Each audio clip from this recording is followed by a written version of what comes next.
Good evening everyone. कैसे हैं आप सब लोग? मौज आ रही हैं? मौज आनी चाहिए, सबसे बड़ी बात है। ठीक है, तो हम देंगे आप लोगों को सीडीपी का प्रैक्टिस सेट। शाम के बज रहे होंगे 7, या हो सकता है थोड़ा सा पहले आ रहा हो। आज एक मैथ की वीडियो और अपलोड करिए, तो देख लेना भाई लोग, मेहनत करिए पूरी। आप लोगों ने इतना कहा इसलिए वो मैथ की वीडियो आई है, तो एटलीस्ट उसे सपोर्ट करना ना।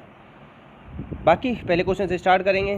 देखो यार, कुछ चीज़ें तो ऐसी हैं, मेरा पता माना क्या, 1 लाख क्वेश्चन लगा लो प्रीवियस ईयर के सारी चीज़ें रट जानी है। या तो तुम एक्स्ट्रा टैलेंटेड बन जाओ, मतलब बचपन से ही हो, या नहीं तो तुम सारा कुछ बार बार रिवाइज करो, अपने आप सब दिमाग में छप जाएगा। कक्षा में बहुभाषिकता, बहुभाषिकता समझते हो? इंग्लिश में बोलते हैं, एक टर्म होता है मल्टी लैंग्वेजिज्म। ठीक है, याद रखना। इसकी मांग क्या करता है? 4 भाषाओं में पढ़ाया जाए, या भाषा का आकलन बिल्कुल ना हो, ये तो नहीं होगा, ना हो, या मातृभाषा को ही, ये जहाँ ही आ जाता है ना, इसे तो पहले काट दो, हटाओ। या बच्चे की मातृभाषा को कक्षा में स्थान दो। ये भाई साहब कितना प्यारा कहते हैं, सबसे वो कहते हैं सुंदर भाषा वो है ऑप्शन, आंसर हो जाएगा सी। ठीक है, और प्लीज़ शेयर वेयर किया करो यार, शेयर कम कर रहे हो, ठीक है, कर दिया करो। उच्च प्राथमिक स्तर पर हिंदी भाषा शिक्षण का एक महत्वपूर्ण उद्देश्य है। उद्देश्य नहीं चाहिए उसे, महत्वपूर्ण उद्देश्य चाहिए। ये तो ऐसा भी हो सकता है कि चारों उद्देश्य हो, मगर इन चारों में सबसे महत्वपूर्ण कौन सा है? तो देखो, या तो आपको एक आंसर आता हो, यानी तो आपको 3 आते हो कि ये क्यों नहीं होंगे, ऐसे निकाल सकते हो। कंठस्थ करना कभी नहीं होता, तुरंत काट दिया। अब देखो, हिंदी भाषा के विविध रूप की जानकारी देना, देखो सबसे पहले ही मिल गया। विविध रूप हुए, और बहुभाषिकता हुई, या ये कहते हैं ना संदर्भ में पढ़ाना हुआ, सबसे बेस्ट क्वेश्चन आंसर होते हैं। अब देखो, बहुभाषिक विविध संदर्भ का मतलब क्या है? इसके अंदर ना बोलने की क्षमता भी आ जाएगी, इसके अंदर सारा साहित्य भी आ जाएगा, इसके अंदर अलग अलग तरीके के मेथड आ जाएंगे, सब आ जाएगा बहुभाषिकता विविध स्वरूप में। ठीक है, आंसर हो जाएगा ये। नेक्स्ट क्वेश्चन मत पढ़ो, की पॉइंट पढ़ो, की पॉइंट से निकालना सीखो। उच्च प्राथमिक स्तर 6 से 8 वाली बात हो रही है ये। मुहावरे और लोकोक्ति, मुहावरे क्या होते हैं बताओ? इतना बताता हूँ ना, हिंदी की वीडियो में हर बार बताया मैंने। अच्छा, आप लोग बताना आज, वाक्यांश होते हैं मुहावरे या पूर्ण वाक्य होते हैं? और ये क्वेश्चन ना कई बार हर एग्जाम में अलग अलग तरीके से आया। ये बताना वाक्यांश या वाक्य क्या होते हैं इन दोनों में से मुहावरे। अच्छा देखो, ऑप्शन ए, ये ऑप्शन ए है, ये ऑप्शन बी है, बताना कौन सा सही था। ठीक है, तो सर्वाधिक महत्वपूर्ण क्या है? याद करना, याद करना कुछ जरूरी नहीं। परिभाषा याद करना नहीं, उनके अर्थ को जानना नहीं। सबसे अच्छा शब्द पता है क्या? संदर्भानुसार। संदर्भानुसार आ जाए ना कहीं कि संदर्भानुसार करने आप उसका प्रयोग, उससे अच्छा तो कुछ हो ही नहीं सकता। संदर्भानुसार समझ रहे हो? जैसे कि जैसे तुम गए रोड पे चल रहे हो, और बहुत दिन बाद तुम्हारा दोस्त मिला, तो तुमने कहा अरे श्याम, तुम तो ईद के चांद हो रहे हो, तो समझ रहे हो, वही तुमने क्या कर लिया, मुहावरे का यूज़ कर लिया। ठीक है, तो इस तरीके से है। अब जैसे कोई है, कुछ तुमने कुछ बनाया अच्छा, और वो खाना खा के पता क्या कह रहा है कि यार मज़ा नहीं आया, तो तुम क्या कह दो? हाँ, बंदर क्या जाने अदरक का स्वाद। तो इस तरीके से संदर्भानुसार बोल दो, जिस संदर्भ में बात चल रही हो। उच्च प्राथमिक स्तर पर बच्चों के लिए साहित्य का चयन करने के लिए आप किस बात पर ध्यान देंगे? लंबाई पर, प्रसिद्धि पर, रचना पर। सबसे बढ़िया बात है कि स्तर बच्चे का क्या है, रुचि कैसी है, इस पर पहले भी करा चुका हूँ ये क्वेश्चन, याद आ गया मुझे। ए देखो, उच्च प्राथमिक स्तर में केवल एक क्लास होती है, नहीं, 6 भी होती है, 7 होती है, 8। अब अगर 6 के लिए यूज कर रहे हो तो बच्चे का स्तर अलग होगा, 7th वाले का अलग होगा, 8th वाले का अलग होगा। जिस स्तर पर कर रहे हो उस स्तर की बच्चे की रुचि स्तर का ध्यान रखो। पता है, पढ़ना बोझ नहीं होना चाहिए। जब तक पढ़ने में वो मज़ा ना आ पाए ना, तब तक पढ़ना नहीं। अब आप सोच रहे हो कि सर मज़ा कैसे आएगा? जैसे कभी खाना खाया, जब अगर कभी आप खाना खाते हो ना, तो बहुत टाइम क्या होता है कि पेट भर गया, ठीक है, चलो ठीक है, पेट भर गया, इसके लिए खा लिया। कई बार क्या होता है, अरे यार मज़ा आ गया, पेट, ऐसा खाना बहुत दिन बाद खाया है, ऐसा फील होता है ना कभी। तो ये वाला मज़ा जिस दिन पढ़ाई में आ जाएगा ना, उसी दिन पढ़ाई समझ लेना, मज़े आने लग जाएंगे उसी दिन। अपनी मातृभाषा में किसान पर लिखी गई कविता को अपने शिक्षक और मित्रों को सुनाओ। हिंदी भाषा की पाठ्यपुस्तक में ये प्रश्न क्या कर रहा है? तो देख रहे हो क्या कह रहा है ये? अपने मित्रों और अपने शिक्षकों, किसके में सुनाना? अपनी मातृभाषा में। एक क्लास में 15 बच्चे, सब अलग अलग भाषा के बच्चे, तो क्या हो जाएगा वहाँ? बहुभाषिकता। अब आप कहोगे सर अलग अलग भाषा की कैसे पता पड़ेगा? अपनी ये मातृभाषा में कह रहा है ना, तो सबकी मातृभाषा एक जैसी थोड़ी ना होगी। अब ऐसा भी नहीं है कि नहीं हो सकती, हो भी सकती है, मगर हम इसे किस टर्म में ले रहे हैं? हम इसे हमेशा इस सेंस में लेंगे कि बहुभाषिकता की बात कर रहा है वो। ठीक है, ए आंसर क्या हो जाएगा इसका? ए। नेक्स्ट, जल्दी करते हैं। राधिका क्या करती है, 7वीं कक्षा की में पढ़ाती है, बच्चों को नाम संबंधी कुछ उदाहरण देती है। किसके उदाहरण देती है? नाम के। और फिर बाद में संज्ञा के बारे में बताती है। तो क्या कर रही है, पहले क्या दे रही है? उदाहरण। फिर क्या कर रही है? संज्ञा के बारे में नियम बता रही है। तो उदाहरण से नियम किस में चलते हैं बता दो? आगमन विधि में चलते हैं। ठीक है, समझ में आया? आंसर हो जाएगा 4। अच्छा, सुबह की वीडियो अगर किसी ने देखी हो ना, हिंदी की, किसकी? हिंदी की। वैसे मैंने बता दिया था उसमें कि 14 सितंबर होगा क्या, हिंदी दिवस। मैंने गलती से 14 नवंबर बोल दिया था, मगर मैंने वो नीचे अपडेट भी कर दिया था, पिन में भी कर दिया था, और कल बता भी दूंगा, और मैंने सोचा आज भी बता देता हूँ। तो याद रखना, ये 14 सितंबर होगा। 14 नवंबर तो चिल्ड्रन डे होता है। ठीक है, याद रखना। ये चिंतन क्या है? चिंतन प्रतीकों का प्रयोग है। किसका प्रयोग है? प्रतीकों का। रीट में आया क्वेश्चन है, चिंतन टॉपिक और है रीट का। चिंतन प्रारंभ होने के लिए क्या जरूरी है? समस्या। चिंतन के ऊपर एक किताब लिखी है, किसने? जॉन डीवी ने। कौन सी? How we think. ये क्वेश्चन पूछा जाता है बहुत ज़्यादा, लिख लेना। और इन्होंने कितने प्रकार बताए चिंतन के? 5। देखो, एक है प्रकार्यवाद, ये किसने दिया था? William James. मगर इसका सपोर्ट किसने किया था और इसको किसने फैलाया था? वो फैलाया था जॉन डीवी ने, याद रखना। और जॉन डीवी की एक किताब है डेमोक्रेसी एंड एजुकेशन, और एजुकेशन एज लाइफ, ये भी याद रखना। और आधुनिक समस्या समाधान विधि के जनक है डीवी, और पुराने के कौन है? सुकरात। आंसर होगा 4। नेक्स्ट, निम्न में से कौन सा चिंतन प्रक्रिया में सबसे कम महत्वपूर्ण है? सबसे कम महत्वपूर्ण क्या है? चिंतन करने के लिए आपको हाथ पैर हिलाने पड़ेंगे, दिमाग में होगा चिंतन, बताना।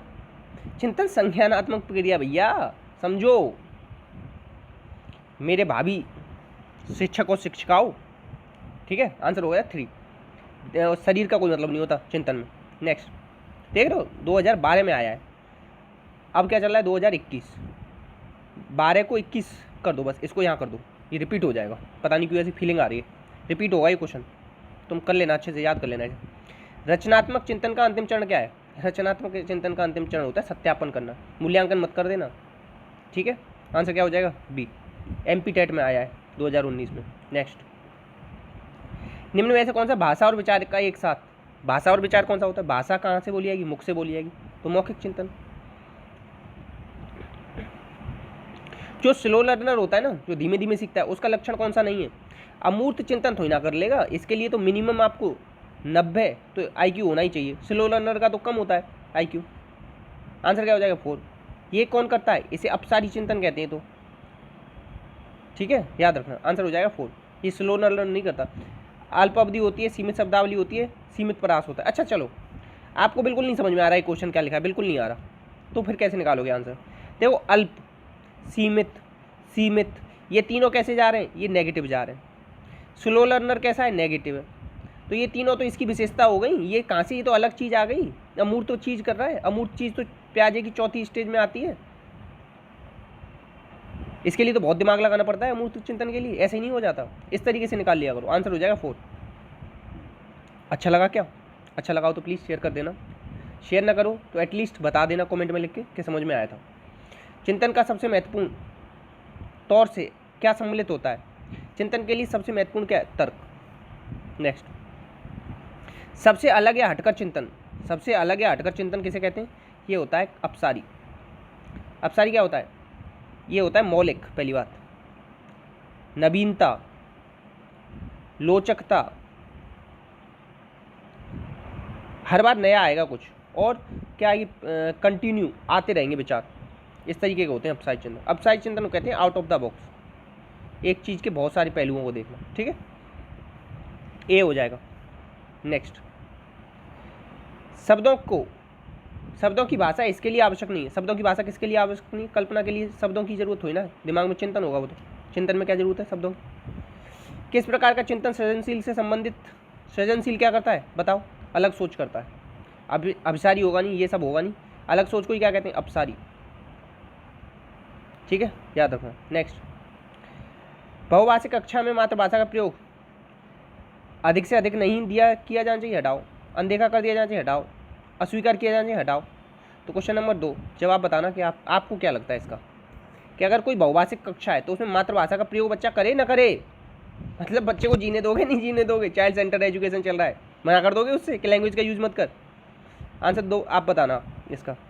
सभी भाषाई कुशलताएं, LSRW, सुबोपली, सुबोपली, ये ट्रिक याद कर लो। सुनना, बोलना, पढ़ना, लिखना। तो ये सब क्या होते हैं, एक दूसरे से संबंध होते हैं, ये बढ़कर नहीं होते, अलग नहीं होते, प्रभावित नहीं करते, ये सब गलत है, आंसर हो जाएगा ये। नेक्स्ट, पढ़ने में बाधा नहीं है, क्या पढ़ने में बाधा नहीं है, लिखी हुई चीज़ के अर्थ निकालना क्या बाधा हो जाएगी भैया, सारे नियमों को पहले ही बता डालना ही बाधा है, उच्चारण में बाधा है, सटीकता में बाधा है, आंसर हो जाएगा डी। लिखी हुई जान चीज़ को अर्थ निकालने में कोई बाधा थोड़ी ना। नेक्स्ट, बच्चों को लिखना सिखाने में सबसे अधिक महत्वपूर्ण क्या है बताओ, विचारों की अभिव्यक्ति होनी चाहिए उसके, वर्तनी की शुद्धता, काव्यात्मक भाषा का सुंदर लेखन, इन चीज़ों पर इतना नहीं ध्यान देते। अब बहुत सारे लोग इस चीज़ पर अगर पहली बार क्वेश्चन पढ़ रहा होगा तो हो ही नहीं सकता कि वो यहाँ पे आ जाए सोचने, वो तो क्या सोचेगा पता है, सुंदर लेखन करा दो, ये अच्छा लग रहा है, मगर आंसर सी होगा। ठीक है। नेक्स्ट, भाषा सीखने सिखाने में आप किसे सबसे अधिक महत्वपूर्ण मानते हैं बताओ, सबसे अधिक महत्वपूर्ण सामाजिक अंतर की है, किसने बात करी, बायगोत्स्की। बायगोत्स्की ने क्या दिया, मेक बिलीव प्ले। बायगोत्स्की ने क्या कहा था, थिंकिंग और लैंग्वेज पहले 2 साल तक अलग चलती है, फिर थिंकिंग आती है और लैंग्वेज बाद में आती है, ऐसे बताया था। इन्होंने कहा था पहले लर्निंग होगा फिर डेवलपमेंट होगा, ये कहा था। ठीक है, याद रखना। नेक्स्ट, भाषा सीखने और भाषा अर्जन करने में, सीखने का मतलब पता है और अर्जित करने का, अर्जन का होता है अपना मातृभाषा का, और द्वितीय भाषा, या कह दो आप इंग्लिश सीखना चाह रहे हो द्वितीय भाषा के रूप में, हम लोग ज़्यादा इंग्लिश ही सीखते ना, वैसे सीखने को फ्रेंच, मंदारिन, जापानीज़, कछु भी सीख लो। ठीक है, तो कछु भी सीख लो को मतलब ये है, मतलब ये है कि इसका मुख्य आधार क्या होता है, इसका मुख्य आधार होता है भाषा का उपलब्ध परिवेश। अगर जिस भाषा परिवेश में हो उसे तो पहले ही भाषा को तो आप करोगे अर्जित, और जो भाषा आपके यहाँ नहीं बोली जाती उसे करोगे आप क्या, सीखोगे। और भाषा सीखने की जगह और क्या पता है क्या दे देता है लिख के, अधिगम, कि भाषा अधिगम और भाषा अर्जन में क्या अंतर है, तो भी आंसर यही होगा। ठीक है, अच्छा समझ में आ रहा है तुम्हें, ना आ रहा हूँ, आ रहा है तो ऐसे ही बोला करें हमारे यहाँ। ठीक है, अच्छा चलो नेक्स्ट क्वेश्चन, लेखन से संबंधित नहीं है, लेखन से संबंधित क्या नहीं है, शुद्ध उच्चारण या बैठने की ढंग, ये बताना, आप बताओ कौन सा नहीं है। आपने कर लिया था, ये बात किसकी कर रहा है, लिखने की, और यहाँ बात किसकी हो रही है, उच्चारण की। तो लिखने का मतलब बोलने से कहाँ से होने लग गया भैया, और भाई साहब ये मतलब मेरे से भी गलत हुआ है, आज सुबह ही जब मैं कर रहा था ना ये क्वेश्चन, मतलब गलत नहीं, मैंने जब तक आंसर नहीं दिया था और फिर मैंने सीधे आंसर देख लिया था, मैंने क्या होगा आंसर, फिर मेरे को याद आया मैं उच्चारण की बात कर रहा है, आंसर सी होगा। ठीक है, तो याद रखना। और ये कागज़, आंखों से कागज़ की दूरी कितनी होनी चाहिए, 25 सेंटीमीटर, याद रखना। और लिखने के लिए ब्लैक बोर्ड पर 45 डिग्री का कोण बनाते हैं, कोण कितने का बनेगा, किस पे, लिखने के लिए ब्लैक बोर्ड पे याद रखना 45 का। ब्लैक बोर्ड का कलर कैसा होगा, ग्रीन होगा, ये भी याद रखना, ब्लैक नहीं होगा, याद रख लेना। या ऐसे याद रखो कि ब्लैक बोर्ड बोलने लग गए ना हम लोग, कि जिस बोर्ड पे लिखा जाता है ना उसका कलर ग्रीन होना चाहिए।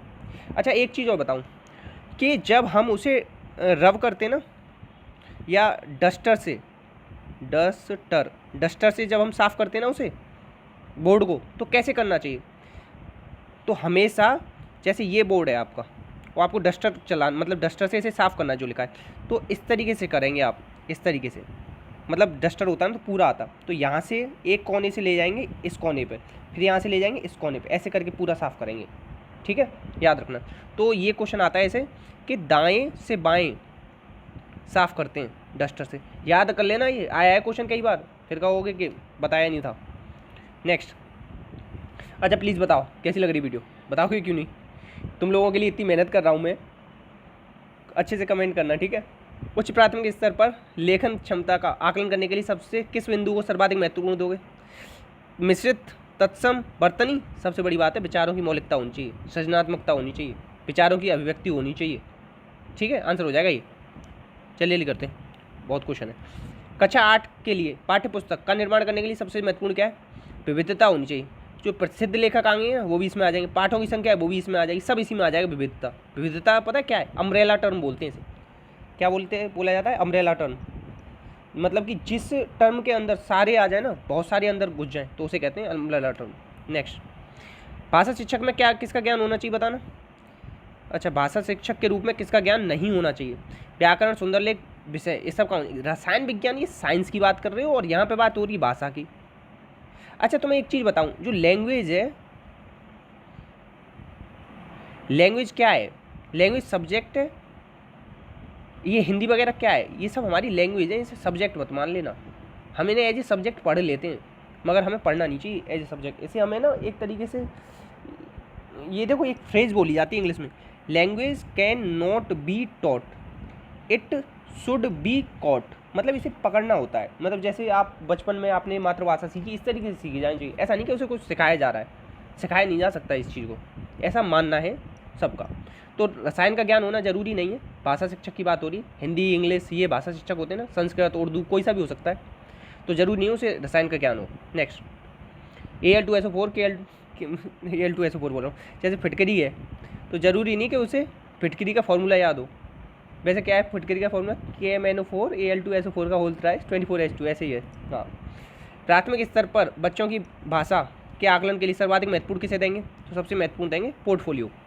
पोर्टफोलियो में ना सब कुछ उसका रिकॉर्ड तैयार किया जाता है, याद है। जांच सूची पर कभी भी ध्यान नहीं देते, ये चीज़ याद है। जांच सूची में पता है क्या होता है, इस तरीके के वो होते हैं और हमें नंबर देने होते हैं, ये 1 दे दिए, 2 दे दिए, 3 दे दिए, इस तरीके से, ये बेकार होता है।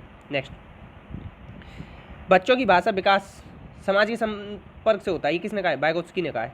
और चोम्स्की ने क्या दिया, LAD यूनिवर्सल ग्रामर मेथड, ये भी दिया है। बिहेवियर ऑफ ऑर्गेनिज्म, ये किताब है इनकी कौन सी है, child conception of physical world, और कौन सी है बताओ, एक और इनकी किताब है ना, मोरल जजमेंट ऑफ चाइल्ड, ये भी है, ठीक है, याद रखना। और पियाजे किसको क्या कहते हैं, संज्ञानात्मक मनोविज्ञान के जनक, याद रखना, आंसर हो जाएगा D। नेक्स्ट, चोम्स्की के अनुसार क्वेश्चन नंबर 35 जवाब आप देना यार, ये कई बार बता दिया मैंने आपको। व्याकरणिक नियमों की जानकारी नहीं होगा, इन तीनों में से होगा, और समाज भी नहीं होगा, चलो बाकी 2 बता देना। नेक्स्ट, तो इतने ही क्वेश्चन थे, तो बाकी प्लीज़ हो सके तो शेयर करना यार, शेयर करोगे ना तो थोड़ा सा मोटिवेशन मिलता है। बाकी देखो ये वीडियो आपको मिल जाती होगी 10-15 मिनट की, मगर इसके लिए ना पीछे कितना सारा काम करना होता है वो मैं जानता हूँ, या मेरा भगवान जानता है कि कितनी मेहनत की जाती है आपके लिए। तो प्लीज़ अपना अपनों का ध्यान रखना, किसी एक के चेहरे पे स्माइल लाना। बाकी इसी के साथ जय हिंद, जय भारत।